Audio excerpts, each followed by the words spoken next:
meron ho bang posibilidad na baguhin niyo po yung inyo pong schedule ng pagtalakay sa articles? O yun na po yun, Article 4 to Article 4 and then ang susunod po ay Article 1, tama? Article Aha. 3 and then Article 2.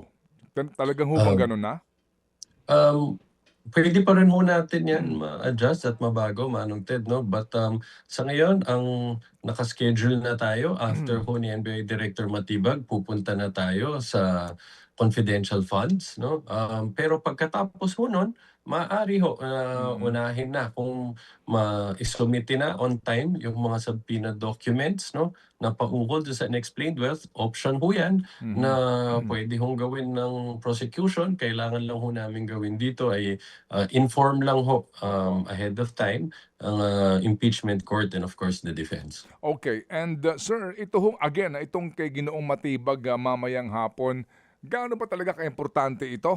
Na ito ho ba'y corroborative lamang ng dalawang NBI agents? Talagang Ay, hindi ho ba nap pwedeng hindi na siya humarap? napakahalaga ho ng magiging testimonya ng NBI Director Melvin Matibag mamaya ho, 'no?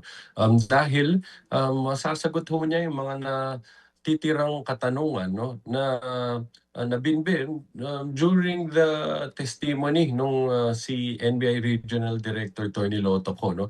Alalahanin ho natin nung panahon na yun merong mga tanong ho ang mga senators, 'no, about sa investigation conducted by the NBI into the assassin, 'no, contracted by the Vice President to kill the President, 'no? At ang lagi ho niya nagiging sagot do'n, bilang parte ng Cybercrime Division, hindi siya nakasama sa investigasyon na 'yan.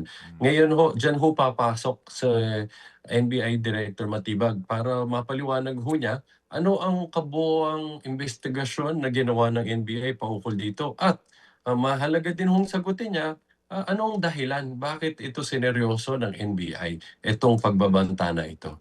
Opo, but just remember, attorney, that Mr. Matibag, ano po, ay hindi pa NBI director nung mga ginawa yung investigasyon na yan. Baka naman ipasa niya yan kay Jimmy Santiago.